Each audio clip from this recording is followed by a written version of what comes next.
Over the last few months, we have been talking about how adoption around crypto is just getting started. It's heating up. I feel as if 2025 is the year where crypto started to get taken serious. It's been put on center stage. The biggest players out there, the biggest politicians, the biggest companies, asset management companies, Wall Street players, they're all talking about crypto. I mean, at this point, I really don't even think that crypto is that niche market anymore. I don't think it is, especially considering the fact that almost everyone has now heard about crypto in some way, shape, or form. And 2025 was that loudspeaker moment where, everyone heard about it. Everyone had to at least see some sort of video clip behind crypto, especially if you watch mainstream media news. I mean, listen, crypto has been on Fox, it's been on CNBC, it's been everywhere throughout this entire year. And if we think about that right now, the biggest thing that we have been focused on is how crypto is becoming legitimized, and that's through stablecoin adoption. Stablecoin adoption, we just surpassed over $300 billion in market cap. I've said it many times over this year already that we created a massive push to the upside around stablecoin adoption since we started to see, that stablecoin race being confirmed on from Ripple back in 2022. And ever since, stablecoins have just been exploding to the upside. And this year, we've been constantly talking about how stablecoins now make up over 1+% of the M1 supply. I mean, guys, that's a big statement. That's a huge statement. And it's only getting started, especially when we think about, if we go over here to rwa.xyz, stablecoins are up about 5.5% in the last 30 days. The adoption of stablecoins just continues to surge more and more. Obviously, when it comes to market cap here compared to coin market cap, these figures are a little bit off, but the main thing to focus on is the holders, right? We're getting closer and closer and closer to 200 million holders of stablecoins. That is a crazy number. Now, I've constantly been focused on the holders tab when it comes to stablecoins because this is showing us that adoption is heating up. If we look at the holders tab on stablecoin metrics real quick and just go back, I mean, listen, guys, go back to the beginning of 2024, right? We were at like about 93 million holders. We have added almost over 100 million holders in just a year and roughly like 9 months. This number is starting to just go insane. And I don't think that this is going to slow down. I don't think that it's going to slow down at all, especially with regulations and legislation really giving the green light to stablecoins. But the reason why I bring all of this up is because we continue to see more and more announcements, like, for an example, this one, where these public companies like Google are now supporting stablecoins. They're tapping into, Coinbase and stablecoins and allowing these players to be tapped in through AI apps. I mean, it's kind of crazy to see this, but, this is something that we knew was inevitable, right? TradFi and Web2 converging with Web3 and DeFi. It's happening in real time. Now, I bring this up because of RLUSD, right? I bring it up because of RLUSD. I mean, we're up about almost 10% in the last 30 days. We're at about almost $730 million on chain now around RLUSD. I mean, this has happened in roughly like 9 months, 10 months. I know that the initial value started to get added to, RWA.xyz back here, but RLUSD officially launched back in like the end of December. So it's been about roughly 9, we'll just say 10 months, right? And we're already at $730 million on chain. But RLUSD is only going to grow more and more, especially with announcements like, for example, this one with Thunes Payments and Ripple, a team to bolster cross-border payments. This was a big one, right? And they recently just expanded into Saudi Arabia as well. We have here from Crypto Insight UK. This is interesting. We saw Thunes Payments announce their partnership with Ripple publicly last month. They've now expanded into Saudi Arabia. This is to also roll out real-time cross-border payments. It's very interesting to see this because, again, if we think about Thunes, they are a global entity. I mean, they have pretty much a global coverage market at this point with cross-border payments, and they always wanted to be a corner to corner of the world platform where they can cover the entire span of the world for cross-border payments. Now, looking at that, right, this is their network currently. 133 countries, 80 currencies, 4 billion bank accounts, 3 billion mobile wallet accounts, so 7 billion accounts in total, and 1.1 billion cards. This is a massive network. It's a huge ecosystem essentially. And just looking at the network here, you can see what they have under their belt. 70 countries, 300 plus payment methods, 50 international payment providers, 40 plus B2B and B2C marketplaces, and 100,000 plus merchants as well. And again, they've always been centered out on improving cross-border payments. And again, they are tapping into players like Ripple. And what's crazy about this is we think about what this does for Swift, right? Because, again, stablecoins are huge. They're growing constantly. We have massive amounts of money getting moved every single month. I mean, just looking at the transfer volume here real quick, and I just want to go to monthly, right? We just saw back in August, $3.5 trillion. That's not even the biggest day or biggest month. Back in December, we had about almost $4 trillion moved. These numbers are very significant. On average, we move about roughly $2 to $3 trillion per month around stablecoins. Okay, now that number might not be big for someone like Swift that's moving a crazier amount of money every single day. I mean, some of these markets out there, like the FX market, is moving $7.5 trillion per day. So again, if we're thinking about this is just a starting point, but it is showing us that stablecoins still have a very, very long path in front of them of growth. But again, if I'm still Swift, I'm thinking about this and I'm saying, well, I have to innovate. And for the longest time, we've heard about Ripple replacing Swift. Ripple has been on a tear recently, expanding their stablecoin offering, expanding the markets that they're jumping into. And they've also been absolutely killing the game around just expanding their network and what they offer to these big institutional players, which is telling us that, yeah, the demand around Ripple is definitely there. Institutional players want to tap in. And that's where we go over here to this video that Megan posted over on X. And we have Dan Morad, Pantera Capital founder. Sol can do 9 billion transactions per day. Ripple go after Swift. Bitcoin is a digital gold. Check this video clip out. We've had huge positions in Ethereum in the past. We used to be 100% Bitcoin. Something could come out tomorrow. Is there anything out there, though, that's interesting to you? The reason I ask is I would hope that, Solana was created many years ago. Ethereum was created many years ago. Bitcoin was created many, many years ago. Yeah. I would like to think that technology and technologists have come up with better solutions since then. Well, Solana could do, I think, 9 billion transactions a day, which is more than all capital markets combined. So right. It's not obviously need the next thing past Solana. So you think it just doesn't matter? Yeah, and there might be other use cases,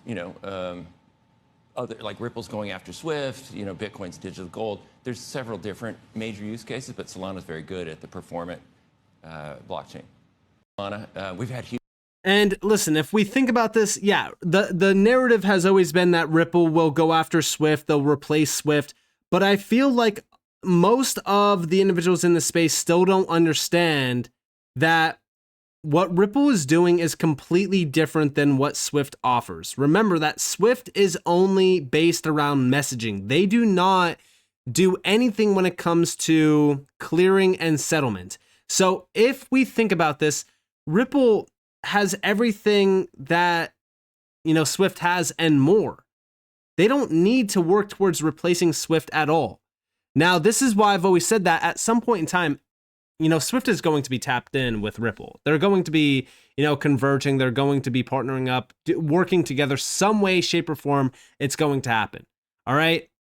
Now, when I bring that up, we also have over here, big shout to Good Morning Crypto. This goes back to June. You guys probably remember this, right? XRP capturing 14% volume would be $700 billion daily on the XRP ledger. What is your 2030 peak projection for XRP? Because again, XRP could capture 14% of Swift's global volume, said Brad Garlinghouse. Now, yes, this was a true statement. Brad Garlinghouse did entertain this. We have over here from Paul Barron, update last month, Garlinghouse and Ripple predicted that XRP could process up to 14% of Swift's total volume within 5 years. New predictions are pointing to 20%. Estimated Swift's actual annual transaction volume to be approximately $150 trillion. Using this more realistic estimate, 14% of $150 trillion equals $21 trillion in yearly volume flowing through the XRP ledger. Now, again, that could definitely happen. Listen, what Brad Garlinghouse is saying here is that we could have $21 trillion moving over the XRP ledger yearly within the next 5 years. That doesn't shock me or surprise me at all, especially at a time where, stablecoin growth and stablecoin adoption is just heating up. We're already moving over $3+ trillion per month, through stablecoins, right? Like, this is not a crazy stat line. But again, a lot of people took this as, oh, look at Brad Garlinghouse is telling us that, Ripple is going to replace Swift. XRP is going to replace Swift. I don't think that that is the case. The main thing to focus on here is how Swift is essentially opening up the doors for digital assets and digital currencies like even XRP to be tapped into the Swift network. And that's where we go over here to this post from Smokedog, which is Swift confirms that it will not generate digital assets, positioning its network to support assets like XRP instead of compete. Now, I don't know if you guys remember, a lot of you might be, newer to the space, which is not a bad thing. But if we go back in time, we do know that Swift tried to create an alternative to XRP. They tried. It failed. The reason why it failed is because it is a centralized currency. XRP is a decentralized currency that is not controlled by anyone. That's what makes XRP so valuable, so lucrative within the cross-border payment market, because XRP is not controlled by anyone. It is a neutral bridge currency, and that's extremely bullish. Now, if we're thinking about that, let's look at what's being said here, which is APIs are part of the technology set of capabilities that are more readily available, more readily deployable today, and more readily able to drive change in the customer base proposition. One area Swift will not be considering is generating its own digital assets or cryptocurrency. This is at odds with other cross-border payment services, notably Ripple, whose digital currency XRP is used to conduct payments over its DLN, Distributed Ledger Network. However, that doesn't mean Swift will ignore cryptocurrency entirely when it comes to its GPI service. They're able to support them. Our network can support them, but we don't want to compete in that space with our members. And they're not going to. In fact, they can't.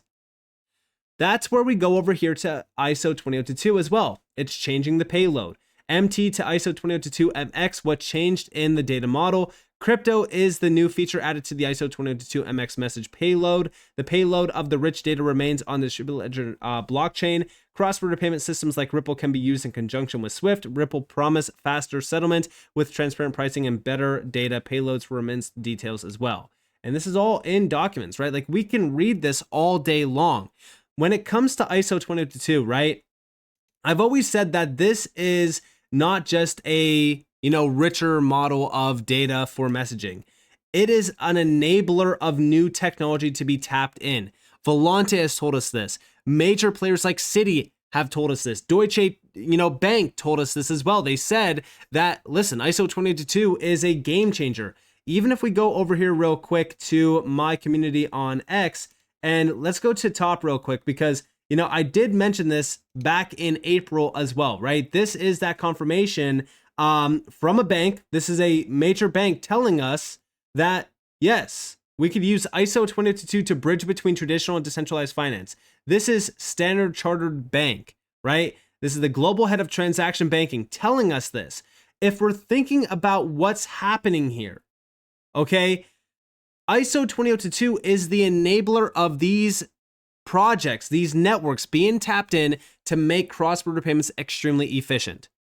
That's why we look at the timeline here, right? Here's from Swift, make the leap to ISO 20022, upgrade your infrastructure, and November 2025 is the deadline. It's fast approaching. There's no time to wait. Learn all about the benefits for you and your customers and what you need to do to get ready and be ready. Again, ISO 20022 is extremely important to focus on if you hold crypto, if you hold XRP, because this is going to fundamentally change the way that money moves around the world, because this is going to improve data. It's going to mandate banks and major players to tap into new technologies to make sure that we can achieve efficiencies within these markets that are extremely inefficient, like cross-border payments, like even the FX market. And that's where we really kind of look at what's happening around Swift. If we go back to September of last year, they put out this article, which was streamlining the global movement of digital assets and currencies, right? And within this, we're paving the way towards real world solutions that will enable our members to access and transact with regulated digital assets and currencies on the SWIFT network. This follows a series of groundbreaking experiments conducted with our community in recent years, which we're now advancing to the next stage. Again, they are working with, and they put a spotlight on Standard Chartered, which is one of the first banks to invest into Ripple. They were one of the first investors into Ripple, and it's also the same bank that just told us that, yes, we could use ISO 20022 to bridge between traditional and decentralized finance. And by the way, they specifically mention Ripple and XRP. When we think about these connections, when we think about what's happening here, no, I don't think that we have to worry about Ripple getting replaced by Swift, or even Ripple replacing Swift. I think that these two players are going to complement each other, because everything that Swift is solving, like for an example, solving messaging, that's great. They solved messaging. Ripple solved settlement and clearing. Now combine the two and you have an extremely efficient cross-border payment ecosystem and infrastructure, if you will, that has 11,000 plus institutional players already tied into it. Because remember, Swift connects to over 11,500 institutional players. And if they already solved messaging and Ripple already solved clearing and settlement, you combine the two and now you're in the digital age of payments.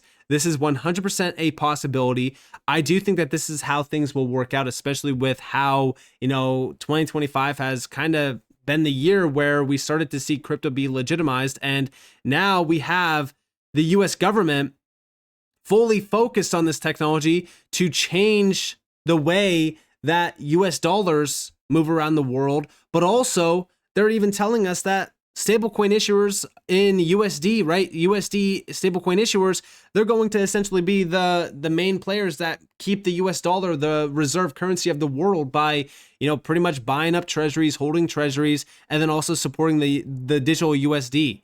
I mean, think about how crazy some of these statements are. It shows us that crypto is here to stay. Crypto's only going to be bigger and bigger and bigger. And also, when it comes to players like Swift, they have to innovate. They're forced to innovate or they will die. So that's why we look at the most efficient technology in this space around payments. We look at the biggest players around cross-border payments and payments in general, and Ripple always comes up. Ripple is in almost every single document. Ripple has always been mentioned alongside the biggest banks. You got to remember that Ripple has been holding banking conferences since going all the way back to like 2015, 2016. I mean, this is not just your typical blockchain-based company. No, they're connected. They're networked with some of the biggest names out there. And, when we think about what's happening here, Swift will 100%, in my opinion, work with Ripple at some point in time. I'm just waiting for the announcement. So with that being said, I hope that you guys enjoyed this video. If you guys did, definitely leave a like, subscribe, turn notifications on because more free content. You guys are more than welcome to follow me on Twitter and join the free Discord in the description below. And with that being said, guys, thanks for watching. Peace out.